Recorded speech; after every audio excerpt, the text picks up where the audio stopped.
Another x-ray, bagong plaka ulit tayo. So, ang kwento naman ito ay isa siyang OFW. Tapos, may nakitang spot sa kanyang baga. Tapos, lumabas daw kasi yung result niya na nag-negative na. Tapos, biglang nag-positive naman. So, naguguluhan siya. Pwede daw ba yun na nag-negative ka na dun sa test, tas biglang positive, tapos ngayon, kailangan mo magamutan ng TB. So, ang sabi niya, before, wala naman, normal naman yung kanyang x-ray. Ngayon, nagpa-x-ray siya, so sige, tingnan natin. So, ito yung kanyang trachea, ito yung kanyang bronchus, right and left. Sa dito sa kanan, okay naman, pero tingnan mo, pansinin nyo to. Pansinin nyo to, guys. Ayan, wala, diba? Tapos dito, ano to, 'di ba? Ano 'yan?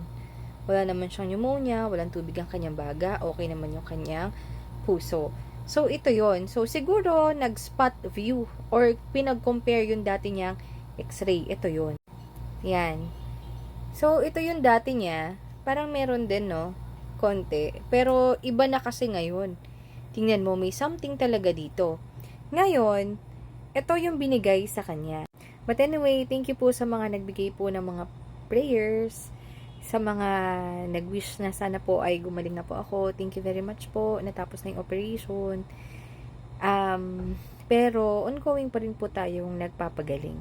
So, ito yung yung binigay sa kanya. So, ang nakalagay dito, other non-specific abnormal findings in the lungs. Siguro ito yung parang pinaka-complaint or pinaka-reason for kung bakit gagawin yung procedure or bakit na-refer. At ang sabi dito, the patient is a foreigner. Wow, ang Pilipino nga pala ay foreigner sa ibang bansa. So, foreigner who came to our outpatient clinic due to abnormal chest x-ray. Kasi yun nga yung complaint. During a health check-up, after 1 week of antibiotics, so binigyan din muna siya ng antibiotics kasi pwede kasing pneumonia yung nakuha niya. Tingnan natin, 'di ba? Tapos, x-ray has improved. Nag-improve naman daw.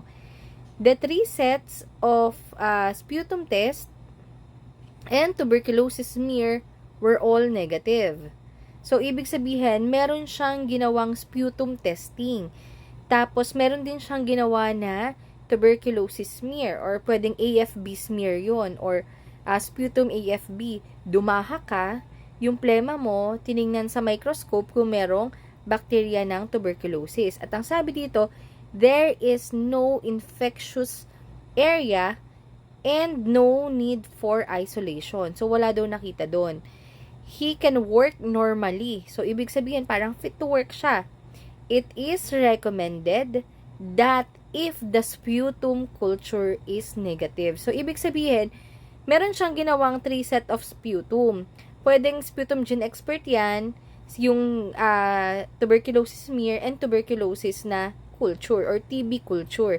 Kapag sputum culture, matagal po yan ginagawa. Kasi ang ginagawa po dyan, di ba? Ang difference ng halimbawa, yung smear at saka ng culture, yung smear, dahak ka, labas ng plema, tapos sisilipin yung dahak mo sa microscope. Ang sputum culture, dahak ka, tapos yung plema mo, ilalagay sa isang environment na tutubo siya doon kung merong TB. Ngayon, pag tumubo, iintayin mo pa yan ng ilang araw bago tumubo yung TB kung meron. Ngayon, maghintay ka talaga ng matagal-tagal dyan para makuha mo yung result. So, ang sabi nga he can work normally. It is recommended that if the sputum culture is negative. So, ibig sabihin, makakapagtrabaho ka ng normal or fit to work ka kapag ang sputum culture mo is negative. The diagnosis of tuberculosis should be ruled out.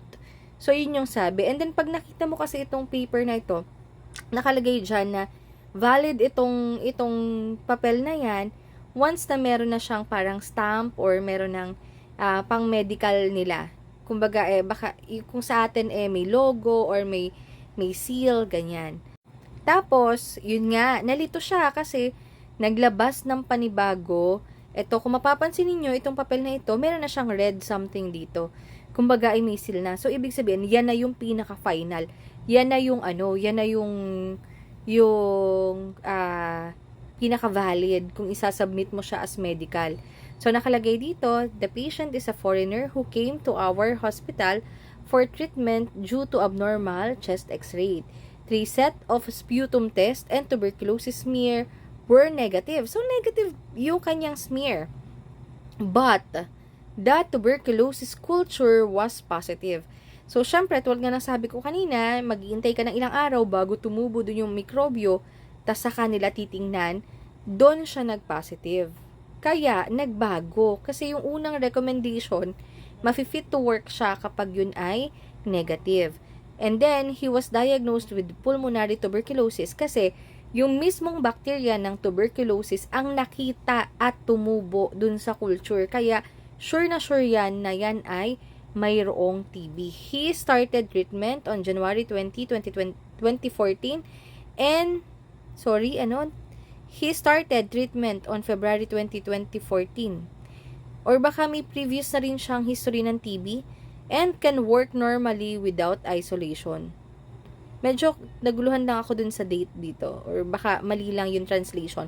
But, ang sabi ng pasyente or ang sabi ng nag-consult sa atin, nag-start na daw siya ng gamutan niya. So, sana ay nasagot ko yung tanong mo na kung pwede bang magbago yung result. So, ibig sabihin, nung una mo, wala pa yung final na decision. Ito yung pinaka-final kasi lumabas na yung sputum culture. Matagal po talaga ang sputum culture bago siya lumabas. Okay, so sana po ay kayo po'y magpagaling dyan. Kung nasa ibang bansa po kayo, nag-aalala po ang iyong mga mahal sa buhay at gusto po nila ay kayo siguro ay masaya dyan or healthy kasi kayo po ang provider ng family. I'm sure of that. So sana po ay nakatulong. Ingat at bawal magkasakit.